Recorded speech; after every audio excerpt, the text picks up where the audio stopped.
Hey Hopop gengs, semua orang punya rahasia. Kamu, aku, kita, semua orang.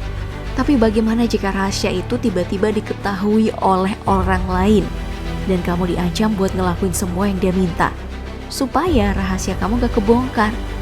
Nah, kali ini aku mau bagiin film yang ceritanya sama kayak gitu, tentang seorang hacker muda yang gunain rahasia orang-orang buat capai tujuan pribadinya. Judulnya Hack. Film misteri ini rilis tahun 2020. Diarahkan oleh Vikram Bhatt dan diproduksi oleh Z Studio. Baik, tanpa fafifu, pastikan webcammu mati sebelum nonton, sediakan cemilan dan pasang earphone-mu. Hack dimulai.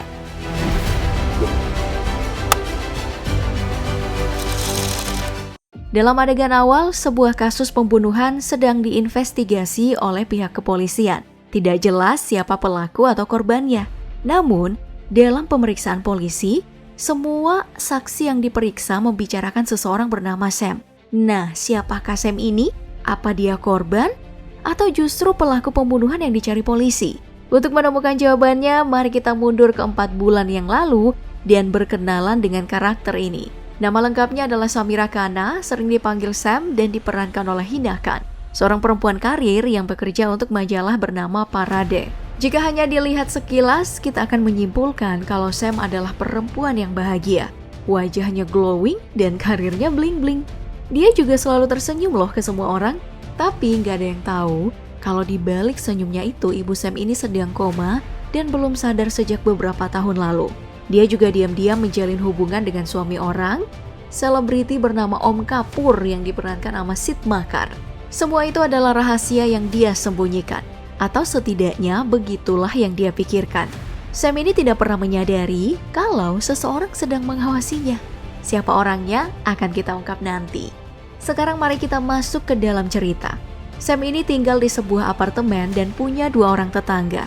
Tetangga pertamanya adalah mahasiswa bernama Vivek, diperankan oleh Rohan Shah, yang tinggal berdua sama neneknya.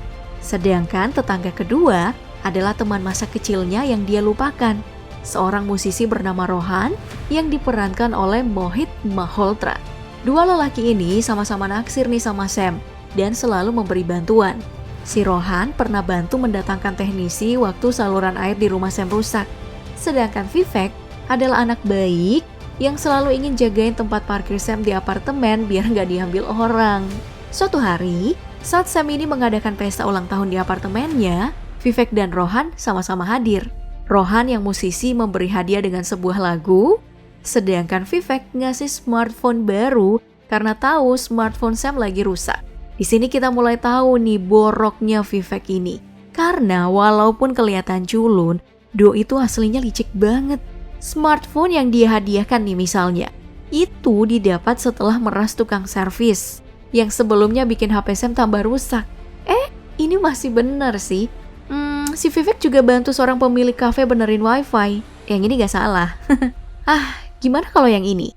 Jadi, waktu acara ulang tahun Sam kelar dan orang lagi beberes nih, si Sam kan lagi galau karena sang pacar yang suami orang gak kunjung datang.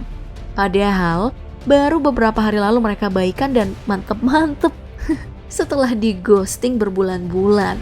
Nah, si Vivek yang ternyata selama ini mata-matain Sam tahu soal itu dan ambil kesempatan. Dia nunggu semua orang pulang buat deketin Sam dan manfaatin Doski yang lagi mabok karena galau. Awalnya sih Vivek masih kayak anak baik-baik nih, nawarin Amer dulu buat tenangin Sam. Terus sok-sokan jadi pendengar yang baik, lalu menghibur pakai kata-kata bijak. Abis itu pelan-pelan dia mulai grepe-grepe dan keterusan deh bercocok tanam. Pas Sam bangun, Doski langsung ngerti apa yang terjadi semalam pas lihat Vivek tidur tanpa busana di sampingnya. Belum sempat ambil nafas buat tenangin diri, si pacar yang ditunggu sejak tadi malam malah baru dateng. Cuman karena masih terguncang, plus panik dan telat ngantor, jadi si pacar dicuekin gitu aja. Nah, di kantor nih, Sam masih kepikiran soal kejadian semalam. Jadi Doski gak fokus rapat, terus ditegur sama bos. Sedangkan si Vivek yang baper setelah mantep-mantep nyamperin Sam di kantor buat nganter bekal. Ya, udah ngerasa kayak pacar nih anak. Gegara itu bukannya seneng, si Sam ini ternyata merasa keganggu sama kelakuannya Vivek. Dan ngingetin si berondong ini supaya gak ikut campur dengan kehidupan pribadi orang lain. Dan dari situlah awal tragedinya. Keesokan harinya, saham perusahaan tempat kerja Sam ini jatuh. Ada yang ngebocorin rahasia perusahaan dan bikin semua orang kalut, termasuk si Sam. Di tengah kejadian itu, si Vivek nelfon Sam terus ngaku kalau dia yang ngelakuin semuanya buat ngasih pelajaran ke bosnya Sam. Mereka pun lalu ketemuan di kafe dan Sam minta Vivek pulihin saham Paradise. Dan kayak jaka sembung yang gak nyambung, Vivek malah nyatain cinta. Sam nolak dong karena nganggap Vivek ini masih anak bel kencur. Terus si Vivek yang gak terima dikatain masih anak-anak malah ngungkit soal pergenjotan mereka beberapa malam lalu. Itu bikin Sam tambah naik pitam dan minta Vivek untuk gak muncul lagi di hadapannya. Beberapa hari kemudian, Sam ini akhirnya dipecat dari kantornya karena para teknisi IT nemuin kalau sumber peretasan yang bikin rahasia perusahaan bocor berasal dari laptopnya. Semua itu adalah ulah si Vivek yang masih sakit hati karena kejadian di kafe.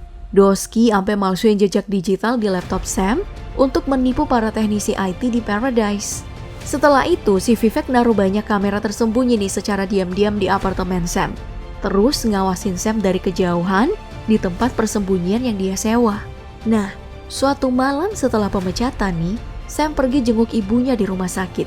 Saat dalam ruangan ICU, tiba-tiba ponselnya bunyi karena dapat pesan suara dari Vivek. Isinya adalah ancaman yang minta Sam datengin Vivek buat minta maaf. Sam ngamuk pas denger pesan itu.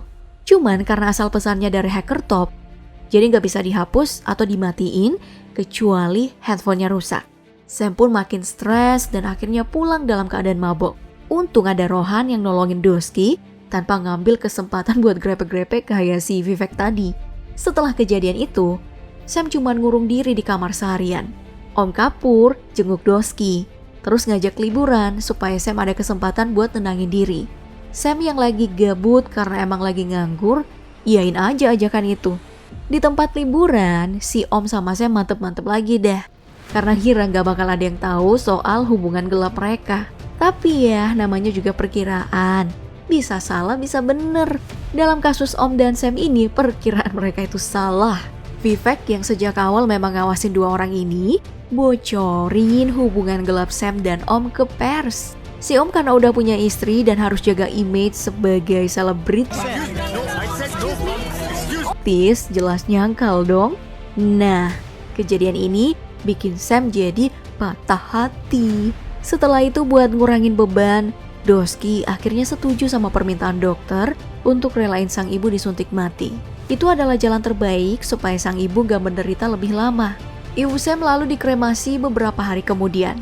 Sang pacar, Om, datang juga ke pemakaman buat nyari muka. Tapi karena jagoan kita udah lepasin rantai bucin dari lehernya, usaha si Om gagal dan malah kena usir dari Sam. Setelah putus dengan suami orang, Sam jadi sering main ke tempat tetangganya si Rohan. Nah, si Rohan ini yang dampingin Sam buat laporin Vivek ke Plokis. Karena laporan itu, Vivek akhirnya ditangkap sama polisi pas lagi ngobrol sama neneknya. Cuman, karena si Vivek ini hacker, Doi berhasil lolos setelah ngutak-ngatik handphone salah satu petugas. Terus pas diinterogasi, Doski ngancem bakal beberin rahasia perselingkuhan petugas ini ke sang istri. Dan Vivek pun dibebaskan dari tuduhan. Yang mana bikin Rohan dan Sam kecewa.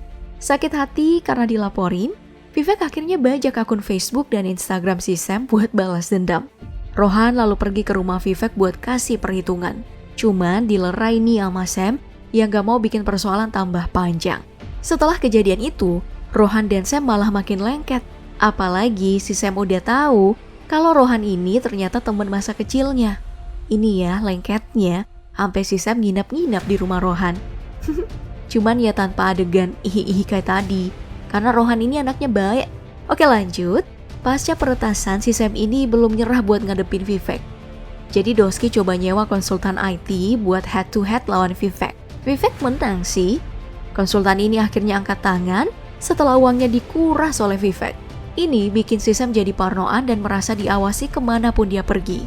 Keputusasaan pun mulai datang menghampiri. Vivek yang tahu kondisi Sam di titik ini mulai kurang adab. Doi ngancem akan terus ngerusak hidup Sam. I will use you.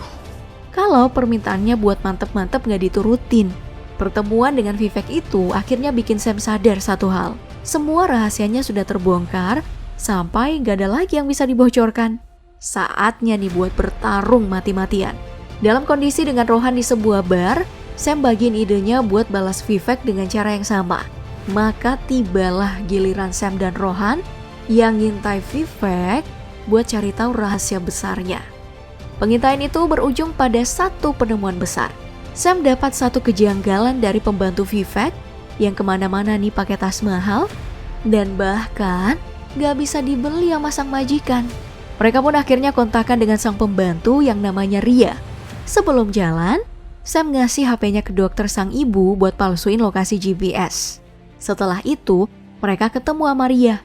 Dan dengar pengakuan sang pembantu, ternyata korban peretasan dari Vivek juga. Doi dipaksa melayani nafsu sang hacker karena takut rahasianya dibocorkan. Cuman, setelah kenal sama Sam, Vivek jadi ada obsesi baru. Sebelum Ria dan Sam ada korban lain yang namanya Setal. Doski ini sampai bunuh diri karena setelah melayani keinginan Vivek buat mantep-mantep, rahasianya tetap disebarin sama si hacker. Pada momen itu, si Vivek putus kuliah karena ketakutan habis bunuh orang.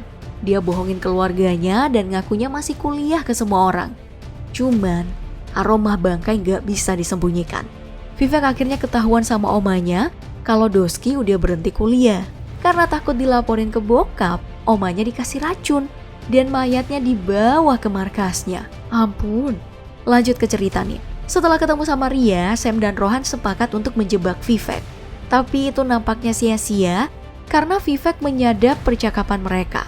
Soalnya, kedai tempat Rohan dan Sam ngobrol dulu itu wifi-nya dibenerin sama Vivek. Nah, setelah itu, Sam teleponan sama Vivek, terus janjian buat ketemu di hotel. Vivek yang tahu kalau itu jebakan, nyamperin Rohan dulu sebelum ke hotel. Dan pas ketemu Sam, Vivek nunjukin kalau Rohan bakal mati keracunan kalau tempat pertemuan mereka nggak dipindahin. Mereka pun pergi ke markas Vivek. Di sana, si hacker nunjukin caranya ngilangin bukti supaya gak ada yang curiga kalau Sam hilang. I remember snake barus. Tapi ternyata itu jebakan yang sebenarnya. Setelah Vivek ngilangin dirinya dari rekaman CCTV, Sam ngambil kesempatan buat bebasin diri. Kemudian melancarkan serangan dan mengakhiri hidup sang hacker. Saat mayat Vivek ditemukan nih, semua kecurigaan mengarah pada Sam. Namun, karena Vivek sendiri yang udah ngilangin bukti, jadi gak ada cara bagi siapapun buat tangkap Sam. Film ini pun berakhir dengan Sam yang menjalani hidup barunya bersama Rohan. Dan ya, satu misteri telah terpecahkan. Duh, setelah nonton ini kok rasanya internet jadi creepy banget ya. Kayak insecure aja gitu kalau mau posting kehidupan pribadi sembarangan. Kamu jangan niru si Vivek ya, Pop Gengs. Mending jadi anak baik kayak si Rohan. Udah itu aja. Kesimpulan filmnya jangan macem-macem sama perempuan, walaupun mereka kelihatannya gak berdaya ya. Bukan cuma perempuan sih. Pokoknya jangan macem-macem sama orang yang kelihatan lemah. Bisa jadi mereka nyembunyiin monster dalam dirinya. Kayak si Vivek yang meras orang buat capai tujuannya. Atau si Sam yang membunuh untuk melindungi dirinya. Silakan tuliskan di kolom komentar kalau kamu ada saran untuk alur film selanjutnya ya. See you on top!